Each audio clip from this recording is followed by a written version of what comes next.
we did notice that some of the stuff that had worked for the last 2 years stopped working as well this year. Thanks to Instagram and a lot of its changes, we used to have a really solid pipeline through Instagram DM, but through all the changes that they've made this year, that kind of stopped working for us as well. And so we weren't getting as many calls booked through our Instagram DMs, and we needed to do something different. For you to replicate someone's business model as a team of one is very hard to do, which leads me into the point is we thought we didn't need a team to go to 5 million, and boy, were we wrong.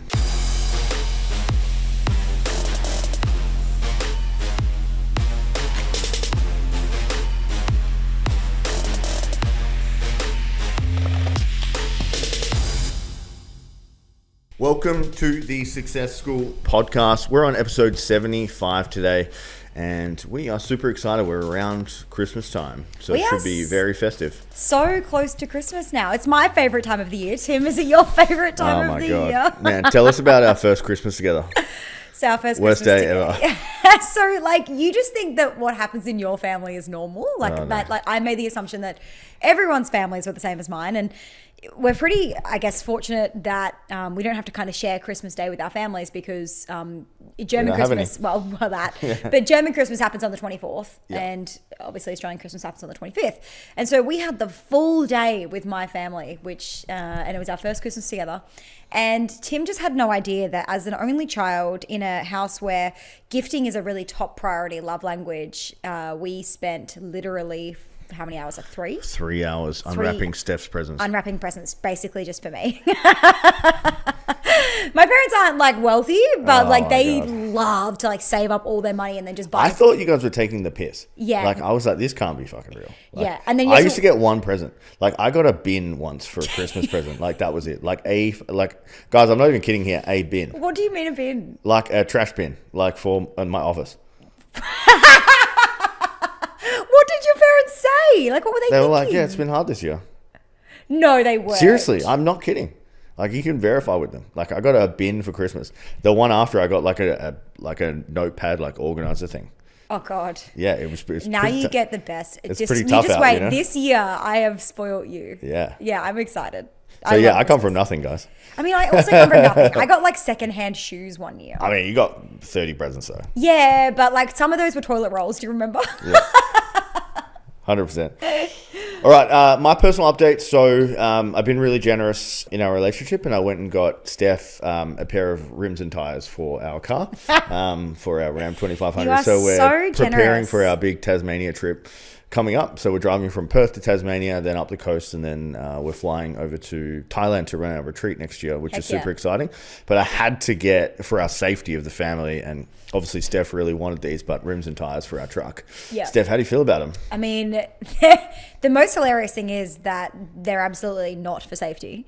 They are for safety. How? Well, do you want to die? No, the car already has rims and tires. Yeah, but they're not safe enough. Can we get all qualified mechanics to please chip in on the safety of the rims and tires? Don't chip in. Don't message us about this. We need them 100%. I'm looking forward. They look really good as well, which is like a slight bonus of them. They do look really good. Yeah. On a side note, do you know what else looks really good? Yeah. Your skin. My skin. Yeah, I got a facial yesterday. Let's go. Not that kind, guys. Boys and facials. I love it. Yeah, they are really nice. The rims and tires are good. 100%. They do look good. What's your personal update? This is going to be really obvious. I had this down for one of mine. Did you have one? Okay, cool. So I have some money stuff. I have money stuff. For anyone who doesn't know, my parents went bankrupt when I was quite young, and probably in those real pivotal years where you kind of create a lot of belief systems, and it created some pretty hefty belief systems for me that have been quite hard to move, as Tim knows.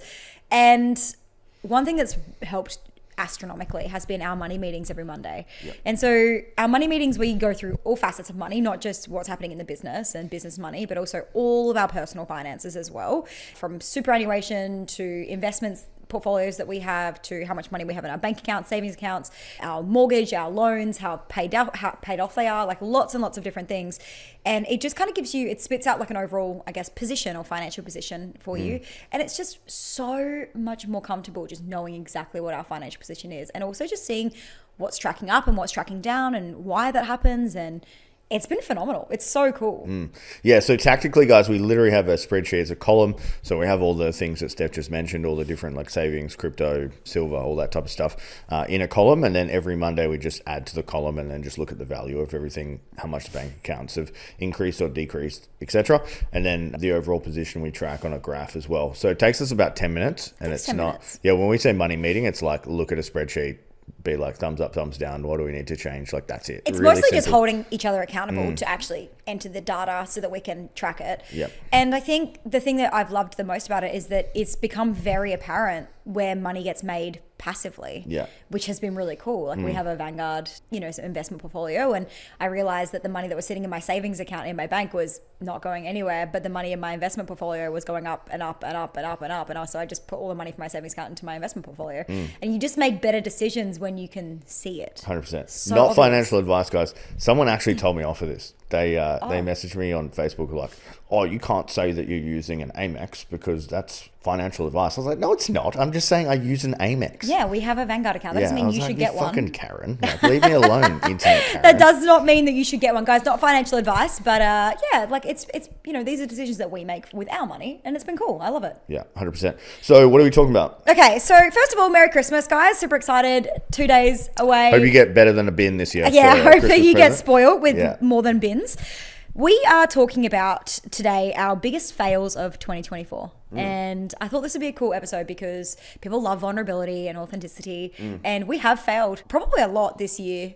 Probably the most reflective year of fails, I would say. And having the mistakes and also fixing them really quickly. But I thought everyone could benefit probably from listening to some of our fails. So these fails are not the kind that we watch on YouTube. Yeah.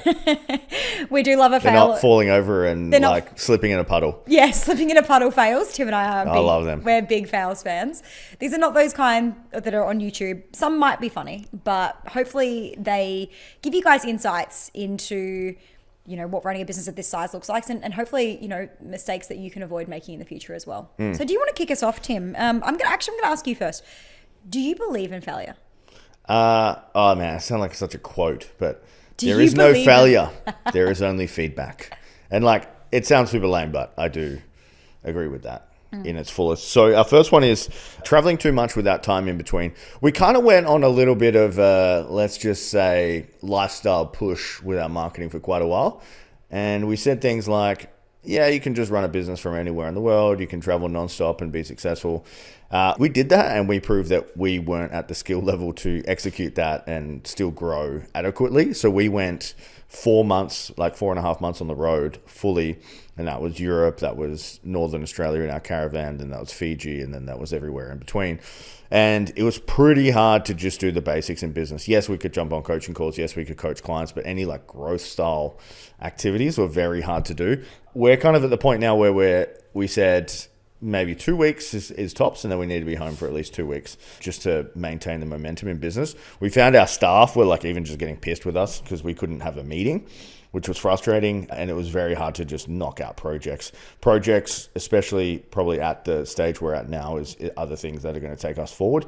I don't think we had at the time a business structure or systemization set up to take us to 5 million and help 1,000 seven-figure entrepreneurs. What do you think? Yeah, I think that there was, like I said, I wouldn't say we travel too much. I do think it's possible. Lifestyle freedom, 100%, very possible. I just think that, there are seasons, and we were in a season of kind of like we'd worked really hard the year prior to get Success School set up. We got a heap of members, had it pumping, all the things. And I don't think we probably had the team and systems in place to maintain the growth. Yeah. I think we could have maintained, the workload, like you said, the working in the business, but the working on the business was just really hard to do when you're on different time zones and you're tired, you're jet lagged, and you're always moving. And when you're traveling, guys, you do want to get out. We couldn't even have our weekly meeting. Yeah. You want to get out and you want to see things and you want to go and explore places, and you don't want to be trapped at your laptop. But there are seasons in business where you do actually just need to put in those hours. And so we, traveled pretty much for, I think it was 4 months. It was probably a bit longer, 5 or 6 months in all, between the coming home times. And what we realized was that we just need to be home probably for 6-week blocks at least in this next phase of business to grow. So I'd say that we'll still travel a lot this year. Yeah, I'm still getting itchy. Yeah, I'm pretty itchy now. 2025, we will be traveling a lot. I just think that we'll be a lot more structured about the time home and the amount of output that we have when we're home so that we can have those holidays and those breaks more often. For sure. Yeah, we did the Gibb River Road, which, if you don't know what, it's super intense. It's essentially like you're on a roller coaster for 2 weeks. It's very hard to work. And then when you are driving or still, you're just like recovering from the drive. So it's very hard to get any type of thinking time or conversational. It was tough. And even with Starlink. Yeah, Starlink Starlink's pretty good, but if you are under a tree, which you can't help sometimes where you have to park when you have a caravan, or if you don't have direct light, or if there's so many factors, so that it wasn't always the best internet. It wasn't always the easiest. It was tough. It was actually really tough. So fail number one was that we probably traveled too much with not enough home time in between, and probably not enough systems and processes in place to run the business and grow it adequately while we were away. Yeah. Steph, do you want to give us number two? And then do you want to give us the story about every business coach we've ever worked with that has coached us and have told us this? And like, it is so simple. It's like a kick in the face. And as we say this, and Steph goes through number two, I want you to react internally and viscerally and see how you feel when we go through this. Because when we say this, some people have an allergic reaction to what we're about to say. Myself included. Yeah. So I'm going to go through this. So fail number two is not calling the leads. And I remember the first time that a business coach told us, it was a beautiful friend of ours called Kim. Business coach told us, you need to call the leads. And I was like, absolutely not. That is so spammy. I am absolutely not calling people on our list. People on our list don't want phone calls from us. That is so salesy. That is so push marketing. I only want to do attraction-based marketing.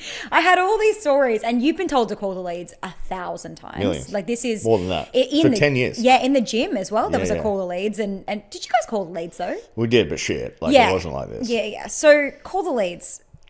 I had an allergic reaction to this for many, many years, but it got to a point this year where everybody that we respected was also like really saying it to us. People who we were in conversations with all the time, who were at $1 million a week, $1 million a month, people who were just crushing it and had a lot of lifestyle freedom, a lot of ease, were getting sales calls booked really easily. We're saying call the leads. And one thing that we noticed this year, and look, I'm not sure, I speak for myself and not for any other business in the world, but we did notice that some of the stuff that had worked for the last 2 years stopped working as well this year. Thanks to Instagram and a lot of its changes. We used to have a really solid pipeline through Instagram DM, but through all the changes that they've made this year, that kind of stopped working for us as well. And so we weren't getting as many calls booked through our Instagram DMs, and we needed to do something different. And we tried everything. We were trying everything except calling the leads. We were trying everything except calling the leads. And eventually we kind of got to a point where we were like, we have to do something different. Otherwise this business is going to go backwards, and we're not okay with that. We're not comfortable with that. There are people who need our help. We have a vision. We want to support people. We know that we're the best product on the market. We believe we are. And so we just want to help these people. If the only way that we can help them is by calling the damn leads, let's just do it. And it has completely changed. The results have been crazy. We've had our biggest sales week ever. And then we're going into next week. We're going to have our biggest sales week ever. Biggest sales week equals most people helped. Most people helped equals we're going closer to our mission. I guess the concept here is that when someone submits their details with us and says, hey, I want to download your thing, they're kind of saying, hey, I've got a problem with this. So we're offering them a solution. So we're calling them, talking about the problem. Do you want a solution? Yes, we can help with that. I don't think that's very salesy. Honestly, I think that's the biggest shift for me is that when I actually looked at the way that the conversation is structured, it's very much a support call. And that made me realize how many people we haven't been supporting up until this point. And we've actually had people messaging us saying like, thank you so much for the call. It's been so helpful. Like, it's so kind of you guys to reach out. You know, that's nice. Like, this is the support and the impact that we wanted to have. Whether or not you book a call or, you know, stay in our program or buy from us at all, it doesn't matter. We just want to be able to support you, whether that's with another free resource or so. It just feels good. It actually feels like service. For sure. So our friend Dozer is a sales guy as well. And as he would say, call the fucking leads. Call the fucking leads. I love that video of his. What's our fail number 3, Tim? Yeah, so fail number 3, and I'll give a bit of context before we go into this. But if you're online and you're on Instagram and you're on Facebook, you're seeing a lot of marketing from coaches. And this marketing usually is painting a picture of, or some of them paint a picture of, having this great, amazing business, 1, 2, 3, 4, 5, 6 million with no team. So great marketing and great coaches that market make you believe that that is possible for you, which is epic marketing until you realize that you are not them. And that your business is not going to be directly the same as theirs because you don't have the history, you don't have the past, you don't have the skills. Everything's very different. So for you to replicate someone's business model as a team of one is very hard to do, which leads me into the point is we thought we didn't need a team to go to 5 million. And boy, were we wrong. We kind of got to a point where we realized that we just needed bodies as well to drive the business forward. And I think there were a point where we were on our Gib River road trip where it was just you, me, and Sai. Like that was our only team. We had people off sick, and it was literally just a VA and us, and we were traveling, and that was it. And that was running the business. I think we can maintain a business with that, but we definitely need a team to drive it forward. And it's been a bit of a shift for us. I want to touch on this because just to circle back to what you said at the very beginning, which was around, you know, you got all these people online saying they're making $3, $4, $5, $6 million online with no team. Let's just clarify because they're not doing it alone. Yeah. So do you want to clarify what that looks like? Yeah. So I saw a clip on TikTok, and it was Adrian Portelli, the Australian business guy, and he was on a podcast and he was saying, I have no team and I run a whatever 60 million a year like revenue business. And the guy was like, no team, and he was like, yeah, I've got contractors. Contractors is team, guys. Yeah.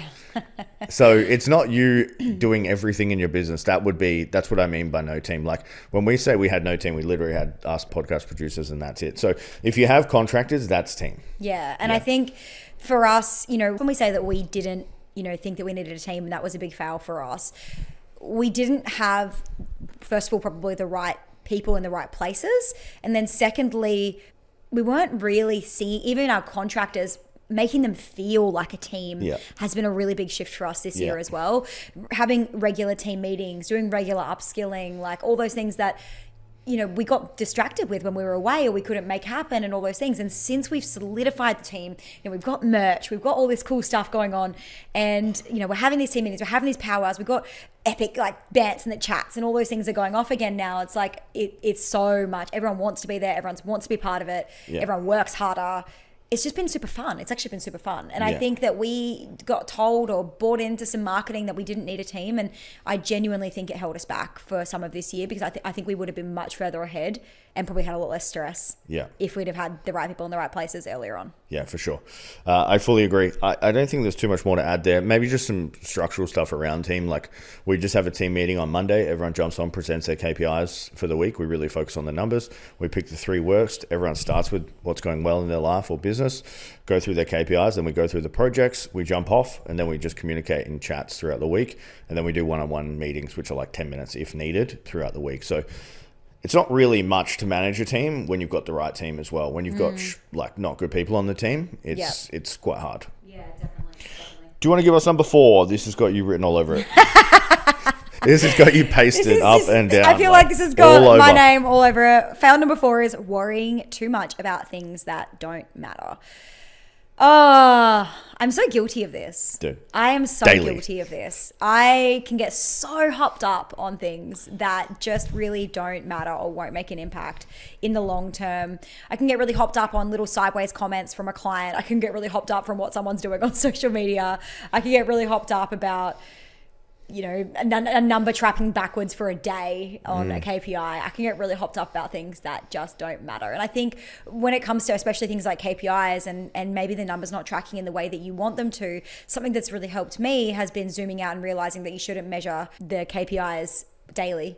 Probably shouldn't even measure them really. I mean, you measure them weekly, but you shouldn't count them weekly. Yeah. You really need to look at it as quarterly. And I think that's been so beneficial for me, is just zooming all the way out and realizing that you can have a bad day, you can have a bad week. In fact, you can have a bad month, which we've definitely had bad months this year. Yeah. You can have a bad month and then you can completely turn it around if you know what you're fixing. So for me, the worrying about the little things and the things that didn't matter really took me away from worrying about how to fix the big things. Yeah. And I think that a lot of entrepreneurs are probably very guilty of that. Tactical example here, we were having a bad sales week this week, actually, and we were panicking a little bit. We were like, what do we do? Do we run challenges? Do we run more VSL funnels? Do we run workshops? Do we have to do a live event in Perth? And then we were literally having a tiz about it. We were in a tiz. We were in a tiz. And then the next day, we had 6 people sign up to Success School in a day. It was like a 100K day, like plus. And then we're on track for our best sales month ever. In the space of 2 days. Like things change so quickly. And if we would have like done some drastic shit, which we normally would do, it just wouldn't have been good. Tim, you're really good at this. You really like leverage the data, and it's the scientist in you, I think, that because you just got. I felt so wanky saying that in the chat the other day. But it's true. Yeah. It's true because talk about it, because I'm not a scientist. So yeah. Talk about So without tooting my own horn, I did 2 degrees, and I did a master's degree in exercise science. And you might think like glorified personal trainer, there is a heavy science component to that. It's looking at data, it's looking at the analytics, it's looking at long-term studies. I wrote, 20, 30, 40,000 word papers on this stuff. So I kind of said to the team, our sales team, they were having a tiz about calls not showing up. And I said, let's just zoom out a little bit. Let's give it 3 weeks. Let's have the full team on deck. Let's have setting. Let's have DMs. Let's have the whole thing. And then let's make an educated opinion based on the data. Because the team are like, dropping in the chat, so-and-so didn't show up and, this isn't happening. And I kind of said, this is really unhelpful because this is very qualitative data. Everyone's just putting their feelings in it. So I just want to, instead of us jumping in the moment and worrying about so-and-so's feelings or what they're feeling about the topic, let's just focus every Monday and see what the data is, and then we can play it out over a long term. And you need a I don't know, qualitative, quantitative. You do need a lot of time. Yeah. you need a lot of time. Science lesson, guys. Quantitative is numbers. Qualitative is like feelings. And okay, so you do need quantitative number. Like you do need a lot of number. So for example, we could have jumped in last week and fixed all the little problems that were coming up with the no-shows and gone in and changed the funnel. But if we did that every week, we wouldn't really know, have we actually given it enough time to work? Have we actually tried hard enough to get enough data through there so that we can get enough numbers to know? And I think sometimes in entrepreneurship we can jump to fix things too quickly that don't actually need to be fixed. Yeah, for sure. Yeah, I've been coaching a little bit more like this in Success School. Some people have been like, hey, what do you think of my landing page? I'm like, looks great. You've got a headline, you've got a sub-headline, you've got features, benefits, you've got a call to action. It's all good. What's the data? They're like, oh, I haven't actually launched it yet. It's really hard to coach something if you don't know the data on it. Yeah, love that. And fail number 5, so our last one for today. Fail number 5 was focusing on what was working for others rather than doubling down on what was already working for us. Sometimes I get hopped up. It's usually always me. Sometimes I get all hopped up on what other people are doing, especially on Instagram. It's typically where I'll get hopped up about it. So I'll give you some examples. We have I feel like we would get 5 million if you didn't have Instagram faster. Probably. I think that we should delete Instagram potentially. No. Well, like our good friend Maria went. Yeah. She and like other people online, like Jamie C, right? Who I took a lot of inspiration from for a lot of time. Yeah. And I was like, okay, so they're making all this money on social media. They're making like $400,000 a month. They're crushing, Jamie C went to like almost his school games. I was like, okay, obviously they've figured it out. Like they've figured something out that I haven't yet done. I haven't yet figured it out. So if I just start making content similar to theirs and generating all the leads and like, start focusing on many chat funnels and low ticket and upsells and, all this sort of stuff, then maybe we can get there too. But I failed to realize until far too late that they do sell low ticket. So their marketing can be a lot different to ours. It can be B-roll. It can be iPhone photos. It can be, lots of other... Just throwing stuff up a couple of times a day, just figuring it out. Like it doesn't need to be as high level as somebody who's making an investment decision that's upwards of $15,000 to $17,000. And so for a long time I tried to play that game and it was all right. Like we got email addresses and stuff. It did work, don't get me wrong, but it definitely didn't create buyers. Yeah. And that's because we weren't handling objections in our content. That's because we weren't speaking about how we're different. That's because we weren't showcasing our knowledge and all of the actionable advice and strategies that we have, or showing how we're different. And how we're different is really, if you listen to this podcast, you'll hear it. And we weren't showing enough of that online because I was too busy trying to make viral content to match someone's low ticket offer effectively. And so I think sometimes we can get a little bit caught up on what other people were doing and trying to plug and play that into our business. And what we should have been doing was going, okay, what works really well for us? What are we really good at? What's really natural for us? And how can we double down on those things rather than adding more and more and more of what everybody else is doing? Yeah. Yeah. Instead of kind of focusing that model of low ticket and the marketing that they do, we went for a different model completely, and we focused on like really high quality stuff, really high quality podcasts, just, generally increasing the quality in what we do. And it's a different strategy. And I think like if you're listening to this and you don't sell high ticket, then maybe don't copy our strategy exactly, because we do that totally different than someone that does low ticket. There's different strategies for different things. Like we've got our client Becca, and she's doing celebrity reels, and that makes sense for her model. And we've just got lots of different people doing lots of different things, and it works for their model of business. But I think sometimes what I see online and what I've been guilty of this year is almost like patchworking everyone's stuff together, trying to make it yours. And it's like, no, just figure out what you're really good at and do more of that. For us, we're really good at long form content, so we should just do more of that, which is what the last half of this year has been focused on. Yeah, for sure. So maybe let's finish off with biggest lesson each, out of each of those, and like why it really calls to you. I'll go first. I think my biggest lesson, and I go through this year after year, and sometimes I go in and out of this, but really it's just focus on the numbers. That's been my biggest one for me, is just focus on the numbers, not emotions. Check your KPIs, look at it every week, look at your money, like see what's going on and make adjustments and correct course from there. And I think if you guys take anything away from this, from my side of this podcast, is if you're not doing this yet, hit your KPIs every single Monday, set up a time, send it to me. Obviously you're in Success School. I'd love to help you out with this. If you're not in Success School, please join. I will help you out with this. What's yours, Steph? Mine's call the leads. Call the leads, And I think it's, and what I'm going to reframe it for anyone who's listening, because you might not be at a stage in business where calling the leads is the right next step for you, and that's okay.